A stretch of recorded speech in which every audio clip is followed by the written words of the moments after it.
सुप्रभात विद्यार्थियों। आज का हमारा ऑनलाइन वीडियो बीए पार्ट प्रथम वर्ष इतिहास के द्वितीय प्रश्न पत्र से संबंधित है। आज की इस वीडियो में हम शकों के विषय में जानकारी प्राप्त करेंगे।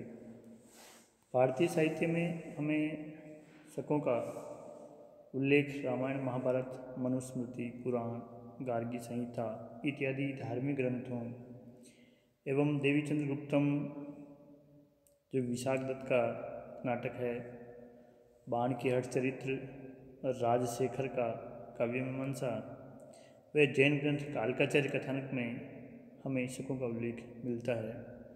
जैन ग्रंथ कालकाचार्य कथानक कहता है कि उज्जैनी पर शकों के आक्रमण तथा विक्रमादित्य द्वारा इनको पराजित किए जाने का उल्लेख ये जैन ग्रंथ करता है। शकों के मूल निवास स्थान के बारे में हम देखें तो हमें ये सिरदरिया जो मूलतः चीन और मध्य एशिया के निकट का एक भाग है, वहाँ पर रहने वाली एक खानाबदोश जाति थी। है चीनी ग्रंथों के अनुसार 165 ईसा पूर्व के लगभग यूची जाति से परास्त होने के बाद शकों ने बैक्टीरिया पर अधिकार कर लिया तथा इसके बाद वो बैक्टीरिया में यवनों से परास्त हुए और उनकी कुछ शाखाओं ने भारत की ओर प्रस्थान किया। शकों ने पश्चिमोत्तर प्रदेशों से यवन सत्ता को समाप्त करके भारत के उत्तरापथ एवं पश्चिमी भूभाग पर अधिकार कर लिया। तक्षशिला, मथुरा, महाराष्ट्र एवं उज्जैनी आदि स्थानों पर शकों की भिन्न भिन्न शाखाएं स्थापित हुई। शकों के भारतीय प्रदेशों के जो शासक थे उनको क्षत्रप कहा गया। भारत में शकों की जो शाखाएं थी उसमें तक्षशिला के शक शासक और पश्चिमी भारत के शक शासक दो प्रमुख शाखाएं थी। उनमें पश्चिमी भारत के शक काफ़ी प्रसिद्ध हुए, जिन्होंने नासिक व उज्जैन यानी महाराष्ट्र और मालवा के भूभागों पर शासन किया। तो पश्चिमी भारत के शकों के भी दो वंश अस्तित्व में आने के हमें प्रमाण प्राप्त होते हैं, जिसमें पहला जो वंश है वो क्षयरात वंश है पश्चिमी भारत के शकों का। क्षयरात वंश ने संपूर्ण महाराष्ट्र, लाट प्रदेश तथा सौराष्ट्र पर शासन किया। इस वंश का पहला जो राजा था वो भूमक था। इसके सिक्के हमें गुजरात, काठियावाड़ तथा मालवा से मिलते हैं। इन सिक्कों पर ब्राह्मी तथा खरोष्ठी लिपियों में लेख लिखे हुए हमें प्राप्त होते हैं। खरोष्ठी लिपि के प्रयोग से ऐसा अनुमान लगाया जाता है कि पश्चिमी राजपूताना तथा सिंध के कुछ भागों पर भी शायद इन शकों का अधिकार था। नहपान इस क्षयरात वंश का शक्तिशाली शासक था, जिसने 119 से 125 ईसा पूर्व तक शासन किया था।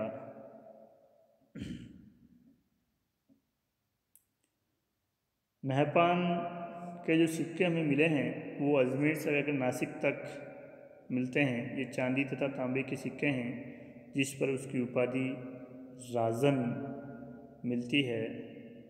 नहपान के अमात्य आर्यमन का एक अभिलेख में जुन्नार से मिलता है।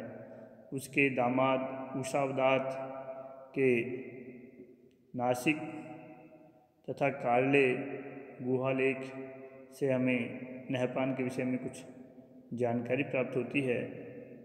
नहपान के काल में उषावदात जो है वह उसके दक्षिणी प्रांत नासिक और पूर्णा का राज्यपाल था। नासिक गुहालेख में यह उल्लेख मिलता है कि जब राजस्थान की उत्तम भद्र जाति को मालवों ने घेर लिया था, तब नहपान के दामाद उषावदात ने इस उत्तमपद जाति की सहायता की थी और पुष्कर तीर्थ में उसने ब्राह्मणों को दान दिया था।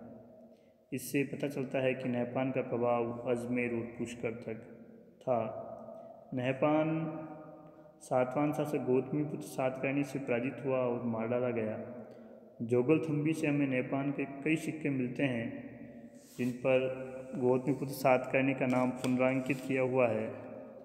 ऐसा लगता है कि गौतमीपुत्र ने नहपान के जोगलथम्बी नामक कोषागार पर अधिकार कर लिया था। नहपान के उत्तराधिकारियों के बारे में हमें ज़्यादा जानकारी नहीं मिलती है। तो क्षरात वंश के संस्थापक भूमक और नहपान के विषय में ही हमारे पास जानकारी उपलब्ध है। इसके बाद पश्चिमी क्षत्रियों का कर्दमक वंश अस्तित्व में आया। इस कर्दमक वंश ने सौराष्ट्र और मालवा में शासन किया। इस वंश का संस्थापक चष्टन था। प्रारंभ में वे कुषाणों का संबंध था, मगर बाद में स्वतंत्र होकर के उसने महाक्षत्रप की उपाधि धारण कर ली। ऐसा माना जाता है कि उसने कुषाणों को परास्त करके उज्जैनी पर भी अधिकार कर लिया था। अंधो अभिलेख चष्टन और उसके पुत्र रुद्रदामन के एक साथ शासन करने का उल्लेख करता है। चष्टन के बाद उसका पौत्र रुद्रदामन क्षत्रप बना, क्योंकि उसके पुत्र जयदामन की मृत्यु उसके शासनकाल में ही हो गई थी। रुद्रदामन शकों का महानतम शासक था, जिसने 130 से 150 ईसा पूर्व तक शासन किया। जूनागढ़ अभिलेख जो कि 150 ईस्वी के लगभग का है, इससे हमें रुद्रदामन की उपलब्धियों की जानकारी प्राप्त होती है। रुद्रदामन कार्दमवंशी चष्टन का पुत्र था, जिसे चष्टन के बाद गद्दी पर बिठाया गया और उसने 130 से 150 ईस्वी तक शासन किया। वह एक प्रजापालक, विद्वान और संगीत प्रेमी शासक था। उसके काल में उज्जैनी शिक्षा का एक महत्वपूर्ण केंद्र थी। रुद्रदामन के जूनागढ़ अभिलेख से उसके साम्राज्य के पूर्व एवं पश्चिमी मालवा, द्वारका के आसपास के क्षेत्र, सौराष्ट्र, कच्छ, सिंधु नदी का मुहाना, उत्तरी कोंकण आदि तक उसके राज्य के विस्तार की जानकारी हमें जूनागढ़ अभिलेख देता है। इसी जूनागढ़ अभिलेख में रुद्रदामन द्वारा सातवान नरेश दक्षिण पथ स्वामी, जिसका समीकरण विद्वान वाशिष्ठपुत्र पुल्लुमावी से करते हैं, उसे उसने पराजित किया। रुद्रदामन ने चंद्रगुप्त मौर्य के मंत्री द्वारा बनवाई गई सुदर्शन झील के पुनर्निर्माण में अपने निजी कोष से धन व्यय किया और इसके लिए उसने प्रजा पर किसी प्रकार का कोई कर नहीं लगवाया। वह कुशल राजनीति के अतिरिक्त प्रजापालक, संगीत एवं तर्कशास्त्र का विद्वान था। रुद्रदामन के काल में संस्कृत भाषा काफ़ी विकास हुआ। संस्कृत को उसने राजकीय संरक्षण दिया। जूनागढ़ अभिलेख संस्कृत भाषा का चंपू शैली, गद्य पद्य मिश्रित शैली में लिखा गया पहला अभिलेख है जो संस्कृत भाषा में लिखा गया है। रुद्रदामन के व्यक्तित्व एवं कृतित्व पर जूनागढ़ अभिलेख प्रकाश डालता है। इस अभिलेख से हमें पता चलता है कि रुद्रदामन ने आकर अवंती, जिसका समीकरण पूर्वी तथा पश्चिमी मालवा से किया जाता है, अनूप, वर्तमान में जो माहेश्वर कहलाता है एमपी में, अपरांत यानी उत्तरी कोंकण, आनर्त तथा सौराष्ट्र यानी उत्तरी तथा दक्षिणी काठियावाड़, कुकुर उत्तरी काठियावाड़, स्वभ्र गुजरात में साबरमती के पास वाला भूभाग, सिंधु तथा सोवीर एवं निषाद, इसका समीकरण उत्तरी राजस्थान से किया जाता है, इत्यादि क्षेत्रों को उसने विजय किया। जूनागढ़ अभिलेख ये बताता है कि उसने दक्षिणापथ के स्वामी सातकर्णी यानी वाशिष्ठ पुत्र को उसने 2 बार पराजित किया, लेकिन उसका वध नहीं किया क्योंकि वह उसका संबंधी था। रुद्रदामन की जो उपलब्धि है वो सुदर्शन झील के पुनर्निर्माण, जो कि उसके काल में बाढ़ के कारण क्षतिग्रस्त हो गई थी, के कारण भी है, जिसमें हमें इस अभिलेख में पहली बार अशोक और चंद्रगुप्त मौर्य का भी एक साथ उल्लेख मिलता है और बाद में स्कंदगुप्त का भी नाम इसके ऊपर उत्कीर्ण किया गया था। इस प्रकार हम देखते हैं कि रुद्रदामन एक महान विजेता, साम्राज्य निर्माता, उदार एवं लोकोपकारी शासक था तथा हिंदू धर्म एवं संस्कृति का वह नायक था।